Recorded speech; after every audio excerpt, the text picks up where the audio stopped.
Welcome to My Money, My Story. Today we're joined by Kim and Bob, a couple whose journey began in New Zealand and Vanuatu and led them through some of life's toughest storms. Their story is particularly timely as MyBudget prepares to launch in New Zealand. 16 years ago, in their late 30s, with 4 young children, Kim and Bob were at breaking point, nearly $28,000 in debt, facing the threat of eviction and navigating the weight of a cancer diagnosis. What began as a desperate plea for help evolved into a decade-and-a-half partnership with MyBudget. And today, they are free of the immense financial stress that they were under, and they're planning a 6-week dream holiday and preparing to buy a home. They are living proof that the greatest risk isn't asking for help. It's staying silent when things spiral.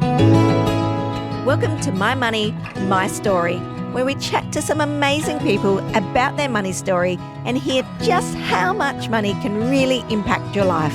And I'm your host, Tammy Barton, founder and director of MyBudget. We begin today by acknowledging the Kaurna people, traditional custodians of the land on which we are recording our podcast today. We pay our respects to their elders, past and present, and we would like to extend that respect to all Aboriginal and Torres Strait Islander peoples. Well, hi, Kim and Bob, and welcome to the My Money, My Story podcast. We're super excited to have you guys on today and really appreciate you taking the time to share your story with us. So speaking of your story, I would really love to hear a little bit about your backstory, where you grew up, a bit about your family, and then of course, a little bit about your financial situation and what led you to make a change in your finances. So I'm from New Zealand. I grew up in New Zealand, was born in Tauranga in the North Island, went through school in the South Island in Picton, and then back up to Tauranga as in my 20s. And then in my late 20s, I shifted to Australia. Yeah, I'm from Vanuatu. I was born in an island where the volcano is. Wow. So because of that, my health wasn't that good, wasn't that great, and I grew up from a family of 10. Wow. Yes. So the way we spend money, how to get money, it's so different, and everything is just limited. So when I moved to Australia, it was very big for me, and I didn't know what to do. I didn't know where to start, how to start. The education wasn't there, but I was like thrown into the deep end. And there was a lot of learning curves when I came here. And how old were you then? I was 28. 28. Yes. Wow. When I came here. And then how did you guys meet? So in church, I actually came to church down from Queensland, and when I was there, Bob actually wasn't there at that stage. He was away on holiday for a month, so I didn't see him. And then one day I was sitting in church with my friend, and I looked up and he was on the keyboards, and I was like, I'm going to marry that man. Oh, and my friend said, what? Who? And I went, the guy on the keyboard. And she's going, Bob. And I went, I don't know what his name is, but I'm going to marry that man. Oh, I love that story. Yeah. So the poor man had no choice. No choice. I chased him for a year.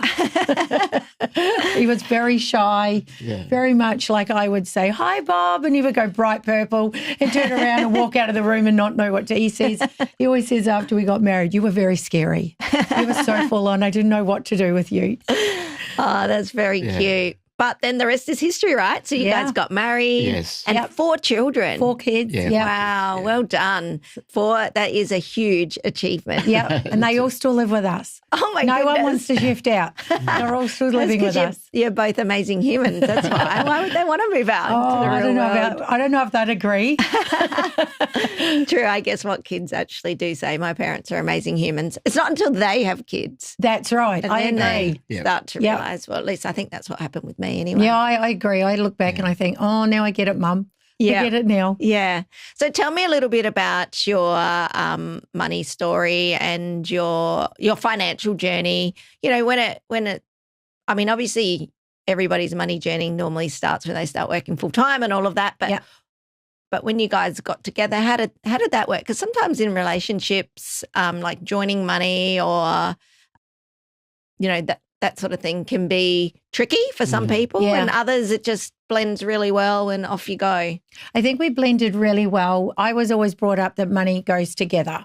You know, we put our money together, it goes out to where it needs to be paid, but we're both pretty terrible with money. We were never really good with money. So we would put it in the account, and if we went to the shops, we would just spend it all, even if it was payday. Everything else kind of like went to the background. So we were never really good at it, and it was bad because we were both the same way. We both had the same mindset of, oh, well, it's there to be spent, and we just kept going backwards.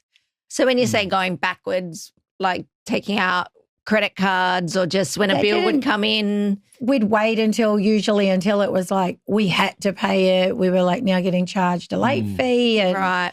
We were always procrastinating a lot with the bills, and the rent we get paid on the day, sometimes a couple of days late. And we just always spent it. We never saved anything. And I think, like I said, I came from a family of 10. So having, that amount of money in your bank and you see that it's yours and it's like, okay, I can go spend it. But I didn't think of the consequences of what's going to happen because I've never had that. Yes. Yeah. And the pre-planning, like there's going to be bills coming in the future. No. I got to put money away for that. Yeah. Never had that because you're always in a place of provision in groceries back home where you grow it, and so money was always after things. When it comes, it's like I don't need to break it down. So when it came to me here, I was like, I didn't need to break it down because that's all mine. I didn't know that was budget money where you can. I didn't know that. Bob would go. We would go to the shops, and I'd go, oh, they're nice shoes, and he'd go, buy them, and I'd be like, okay. Right. Yeah. There was just no concept of money. And then when bills did start to come in, how did you feel? Like what impact was that? Yeah. We got very stressed, and it was very overwhelming. And then we started having kids as well, and then things would come in with that as well. You'd had childcare and nappies and all the extra stuff, and then having 4, at least 2 would be in nappies at the same time. Yes. So there was always a lot of outgoing and not so much incoming. And we'd always decided with where we both came from with our culture that I wanted to be a stay-at-home mum, and Bob was very much wanted me to be a stay-at-home mum.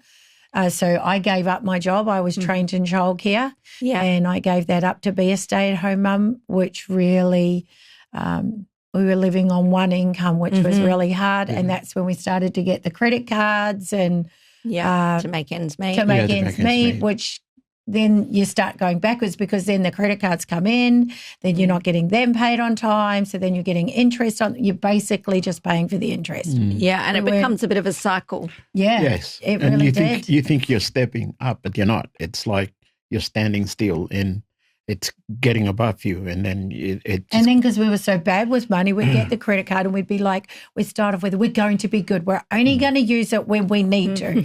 Oh, the Melbourne show's on. Let's go to that. Yeah. And then spend all this money on rubbish.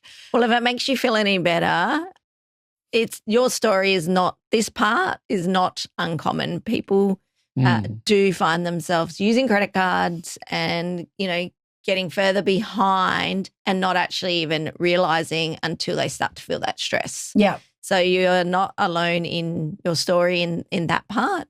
But what you did do is very courageous because you did decide at some point, I want to change this. Yeah. And can you talk to me about when that was? Yeah. Or the moment? Sometimes there's a defining moment where you go, I'm going to make a change. Yeah, there was. I think Bob ended up with cancer. And so he wasn't able to work as much as what we would want. And I was still at home with the kids and Bob was getting treatment. That's when it really hit rock bottom because we realised we had a $4,500 gas and power bill that we couldn't pay because we were a few behind. We were behind in our rent. We couldn't catch up with any of the credit cards. We just keep getting further and further into debt. And I tried really hard not to let Bob know the heaviness of it because I felt like he was already so unwell he didn't need that as well. So I just kind of like kept it and I just didn't sleep. And then there was one day we had our youngest, I was breastfeeding. He was probably only a couple of weeks old. Wow. And I remember sitting on the couch and I looked up and I could see into our bedroom and my husband was there, unwell, had just had treatment, and I'm breastfeeding. And I'm like, I don't know what we're going to do. We'd had the power company ring and say they were coming to turn the power off at the pole, which meant we couldn't even go to another power company. Yeah. We couldn't actually do anything until we paid for it. And no word of a lie, I think we were very close to homeless. We were blessed. We had our church and they helped. We called them our petrol angels. They would turn up and we would have people that would take our cars out and put petrol in our cars, but they didn't know the financial stuff that was going on behind the scenes as well. They just knew that Bob wasn't working. So they were helping with that kind of burden and filling in there. But we just kept getting further behind. And I was sitting there and I was breastfeeding my son and I was looking at my husband and I just started praying because I didn't know what else to do. I was desperate. And I was like, I don't know what to do. And I was just praying, and next thing an ad for MyBudget came on TV. I'd never heard of MyBudget. I didn't know who they were. We tried to get consolidation loans. No one wanted to come near us. No one would help us. Couldn't get any more credit cards. Our credit was maxed. We had terrible credit. We were both in the red by this time. And I saw the ad and I was like, well, maybe this is it. Maybe this is the sign. And I picked up the phone and I rang them and they just said, look, we don't usually have anyone for an appointment for a few weeks, but we've just had someone cancel. Can you come in this week? We were like, yes. Yeah. Another sign. Another sign. So we were like, this is it. This is what we need to do. And I went and told Bob and he was like, okay, whatever it takes, whatever we need to do. But I remember that day when she saw the ad on TV. Because when we were talking about that, before that, I heard that the company, the electricity was coming the next day. So I was like, okay. I went straight to my car and I was already, because I'm Mr. Fix-It.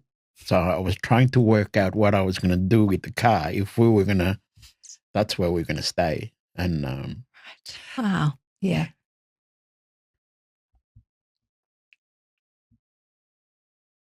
as a dad, you try and work out what's the solution, where to put the kids, where to put the stuff. Yeah.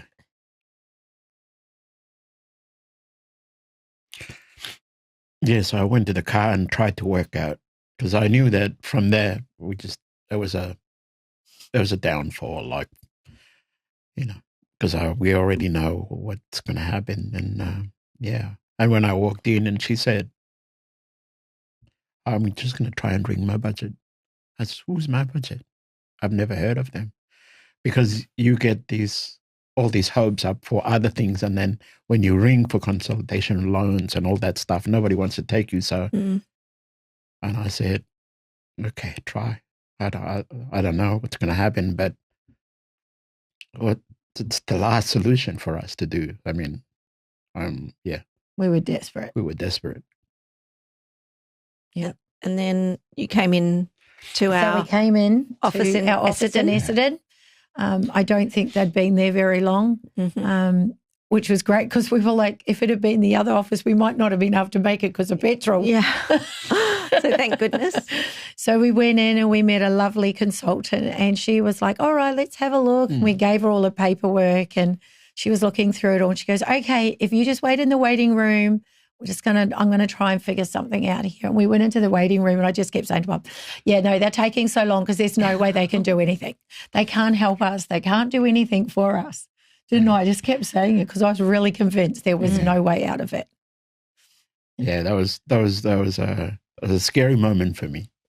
Yeah, because I was like, if they're working it out for this long, I don't know, because you know what you're getting it in. I know what I was getting in and it was like, nah. It's not going to work. Yeah. And then she came back and she goes, oh, no, we could make this work. We both burst into tears. We were like, no, you can't. She goes, yeah, we can. And the one thing we loved about it was that it was our money that they were working it out with. We at that stage, like when I first rang, we didn't even know we didn't know if we were loaning money or what it was, and it was great. Yeah. It was our own money Your that own they money. were using. Yeah. And it wasn't something that we had to pay back, and we weren't paying interest, and it wasn't going to be late fees. It was our own money. Yeah. And just getting that right Yeah. plan together. Yeah. Yeah. And then obviously you guys have stuck to it, Oh, yeah. you know, Yes. because your life, and we'll get to that, has significantly changed. But I just want to acknowledge how brave and courageous you were for coming into the appointment. I could only imagine how you must have been feeling, and that you must have been feeling scared, but also worried about your futures. Yeah. And that is, you know, that is a really stressful place to be. Yeah. So to actually take action and take some steps towards changing things, even giving it a go. Yeah. Yeah. I mean, that's very courageous. Oh, you And- get that cloudy mind when you're not in the right space. yeah. Everything, you're unhealthy, you're stressful, Mhm. you don't breathe well, and an unhealthy mind creates that environment of everything is negative. Mhm. Yeah. You know.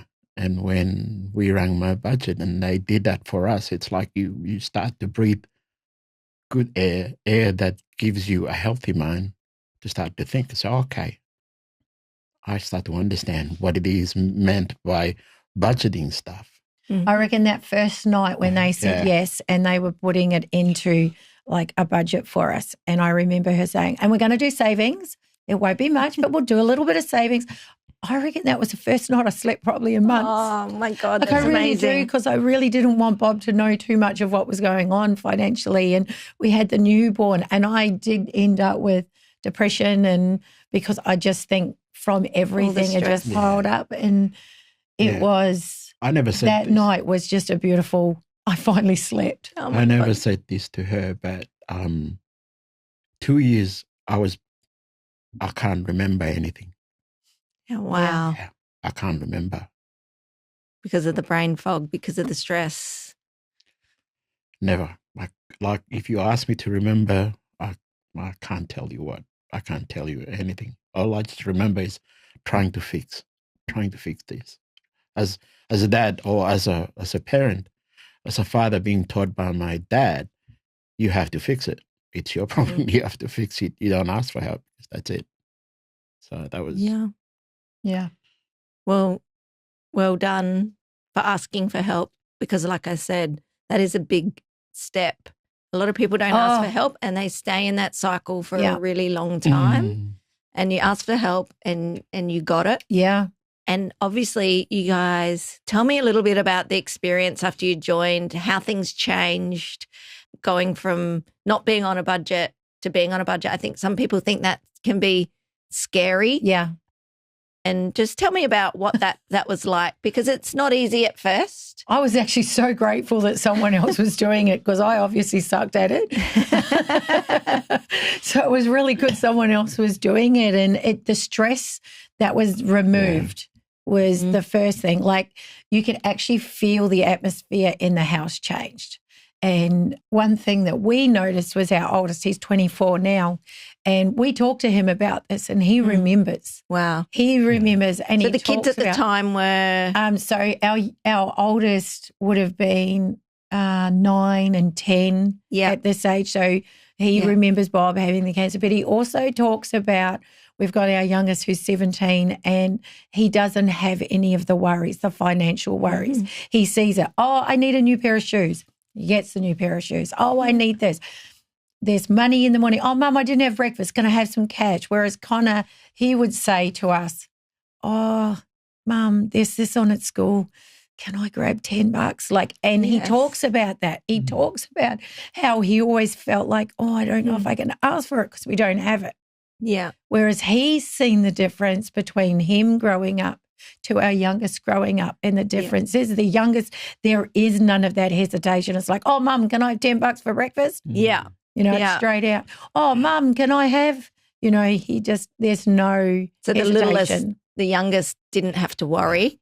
And the Never eldest has was to have work. worried All the about time. asking because I don't want to put any more financial burden That's on my it. family. Yep. And I can actually relate to that myself. My parents were quite young when they had me. They were 16 and 19. And, and I'm the oldest of 4. Okay. And, you know, money was tight. Yeah. And I recall, just like your eldest son, not wanting to ask my parents for money. I couldn't wait to get a job when I was 14 so I could earn my own money and never have to ask for money to go to the movies or. And that's what he did. He started working once he was 14 or 15. He got a job. He's always had a job. He's always had money. He's always been. But he's also, the funny thing is he's very giving towards me and Bob. Oh. He never holds back. Never holds That's back. amazing. Like we've always said to him, you've got to pay rent, because I grew up in that way. And so we've done that with our kids, and he is one that will always give above and beyond. And I don't know if that's to do with the fact that he remembers how it was, whereas the younger one, I don't think we're ever going to get a cent out of him. He doesn't feel we need it. He feels he needs it more than we do. So on that point, tell me a little bit about, you know, how things have changed and how you feel today, and some of your amazing achievements that you've made over the years. Yep. Well, how many times have you been home to see your family? Oh yeah, I've been quite back home for a bit. Just to go see my parents. So being able to fly back and forth when you want to. Yeah. Yeah, there was no, like, in the past. We never did that. It was you just think struggle. about it. It was a struggle. But now it's like you want to go home. There's money in the budget for it. You can, you know, there's savings. Now it's not a small savings. You can save and get that funds to go and also spend there too. Yeah. You know, there's spending money that you can do. So those are the achievements that I never thought, you know, because coming from a family of 10 and the oldest in the family, I have to, you know, Be be responsible. responsible as well for. So did you say you're the eldest? Yes. Oh, I must have missed that earlier. Wow. No, the I don't eldest think of he 10. said it I earlier, don't but think he you is said it the- right. Yeah. He is the oldest. Yes, I'm the oldest out of 10. So they look at me as the, back home in the culture, they look at you as the, you know, the one next in line for a lot of things. So there's problems, there's issues, they call on you. And when there's desperation, they want you there. So I was able to go back and forward. Yeah. That's amazing. Yeah. I feel like this whole interview, I've had just shivers up my back, just feeling all the feels and all the emotion from you guys. Yeah. So thank you for being so open and honest and authentic with us, because that really makes a difference, especially to those that are listening. It gave us a freedom to be able to do things with our family. Go away for the weekend, go to New Zealand, you know, the big trips, the small things, like just even taking the kids out for ice cream down the beach. We couldn't do that. Whereas then we could. Taking them to get new basketball shoes instead of looking online on eBay to try and find a pair, and then I've got to try and find the cheapest pair but close enough to new, because I don't want to give them you know, something that's not nice either. And those things, the little things that changed were huge. Yeah, that is just it's incredible. And I'm just reflecting on what you were saying, and I think, you know, just having the freedom to not worry when you spend. So you're almost spending guilt-free. Yeah. Like because you've got the money set aside, you know, you've got your money set aside for your bills.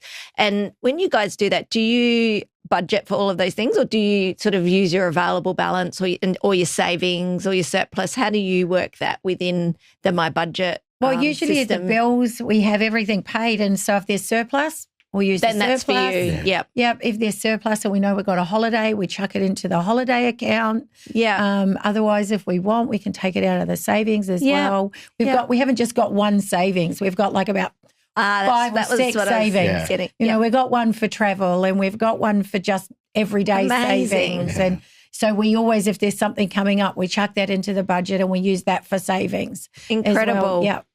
That it's you must feel definitely a sense of relief. Yeah. But also, I hope you feel really proud of yourselves for what you've achieved over this last 16 years, because it's incredible, really, listening to your story about the real struggles of a young family with 4 children and, you know, potentially thinking that you might be homeless, to then seeing some light at the end of the tunnel and breathing easier again, literally, to now having the freedom, the flexibility with your money, which has then such a huge impact on your life, because the way in which you manage your money does have a big impact a huge on impact. the way that your life turns out. Now, that's not to say money makes you happy, but it makes things easy. It makes things easy. It gives you that freedom, and I think you use that word. Kim and Bob's story doesn't end just yet. Make sure you tune in to My Money, My Story so you don't miss part 2 of this couple's incredible journey. In the next podcast episode, they share what financial freedom looks like for them, their exciting goals for the future, and why they've trusted MyBudget for over 16 years to help them navigate life's ups and downs.